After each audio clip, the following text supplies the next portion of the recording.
ازيكم عاملين ايه؟ النهارده انا معاكم في فيديو جديد هوريكم طريقه عمل كفته داوود باشا بطريقه سهله وبسيطه وطريقه مصريه. اول حاجه انا معايا كيلو لحمه مفرومه.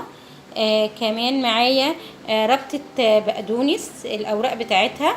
معايا اهم حاجه بقى في الوصفه التوابل بتاعتها اللي هي جنزبيل، قرفه، توم باودر، فلفل، بابريكا، ملح. دي التوابل بتاعه كفتة داوود باشا، الاساسي فيها القرفة والجنزبيل.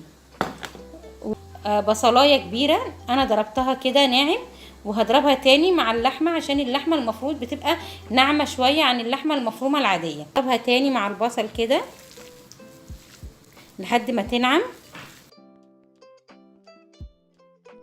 دلوقتي خلاص انا ضربتها بالشكل دوت. انا هضيف لها اوراق البقدونس. دلوقتي كده خلاص اللحمه هي اتضربت بالبقدونس والبصل.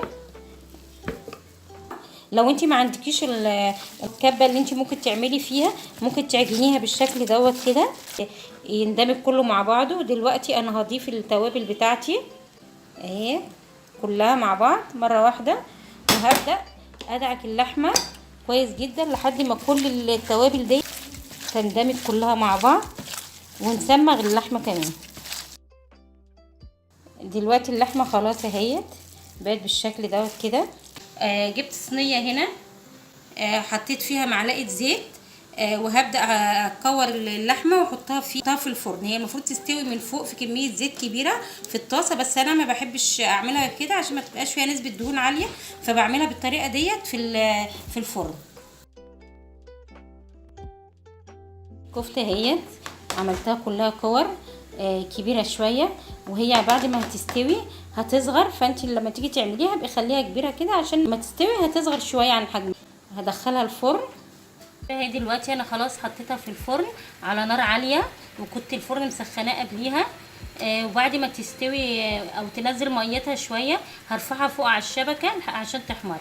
بصل وثوم وطماطم دولت اللي هعمل بيهم الصلصه اللي هحط فيها الكفته بعد ما تستوي. بصلايه كبيره، معلقه ثوم مهروس كبيره. خلاص اتحمرت اهي بالشكل ده. هضيف لها كمان الثوم يبقى متحمر كويس بس ما يتحرقش يعني معاكي. هضيف مكعب مرقه، نص معلقه فلفل، ملح حسب المذاق. هضيف لها دلوقتي الطماطم، وبعد كده هغطيها لحد ما تتسبك. الكفته اهي خلاص دخلت في السوا اهي. اول ما تبقى كده بروح اقلبها الناحيه التانية كده، اقلبها كلها عشان يبدا الناحيه التانية تستوي او تحمر معايا، وبعدين بحطها في الفرن من فوق على الشبكه كده. الكفته خلاص خلصت، انا طلعتها من الفرن. ولو حابه انت تاكليها كده بالشكل دوت من غير ما تضيفيها لها صلصه، ممكن تاكليها كده بيبقى طعمها حلو، طعم التوابل والخضره باين فيها.